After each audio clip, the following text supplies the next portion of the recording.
Amit sir, आपकी expectations budget से? देखिए मेरे दो सिनारियो हैं। एक मेरा हेमन भाई वाला ही सिनारियो है कि जो है वो अपना एक नेचुरल सा नॉर्मल सा जो है बजट आ जाए जिसमें कि कोई बहुत बड़े नेगेटिव्स ना हो। ये तो मेरा एक हम्म, बेस केस है कि भाई ये तो जरूर होना ही होना है। बट मेरा हम्म, ऐसा मानना है that we have our back to the wall now as an economy as a market and I think this government is concerned. So मुझे मेरी सेंस ये कहती है कि जो laws of nature, laws of economics, they will apply to this budget as well. with their back to the wall, I think this government will try to make it a pro business, pro market and pro economy budget। ठीक वैसे ही जैसे जब चीजें बहुत अच्छी चल रही थी जून जुलाई में, तो बहुत ही जो है वो एक मीडियोकर और खराब बजट आया था जहां पे कि कैपिटल गेन्स भी बढ़ गए, जहां पे सिक्योरिटीज ट्रांजैक्शन टैक्स भी बढ़ गए और बिल्कुल भी प्रो बिजनेस और प्रो मार्केट वो बजट नहीं लगा था।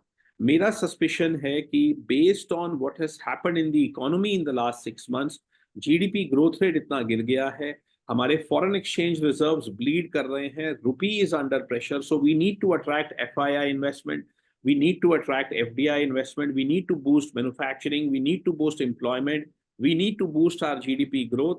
एंड कहीं ना कहीं ये गवर्नमेंट कोग्नाइसेंट है। पॉलिटिशियंस नॉर्मली तब रिएक्ट करते हैं जब उनके वजूद का सवाल होता है और एग्जिस्टेंशियल क्राइसिस होता है। जब चीजें अच्छी चल रही होती हैं तो they are normally not so keen to listen to what people have to से।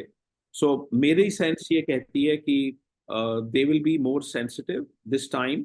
दे are very conscious of the fact कि इट्स अ डू और डाई सिचुएशन। अगर यहाँ पर भी जो है आप pro business, pro economy, pro markets नहीं हुए तो चीजें बहुत ज्यादा खराब हो सकती हैं, जो कि आने वाले समय के लिए ना केवल इकोनॉमिकली प्रॉब्लम हो जाएगी बल्कि उनको पॉलिटिकली भी इशू आ जाएगा।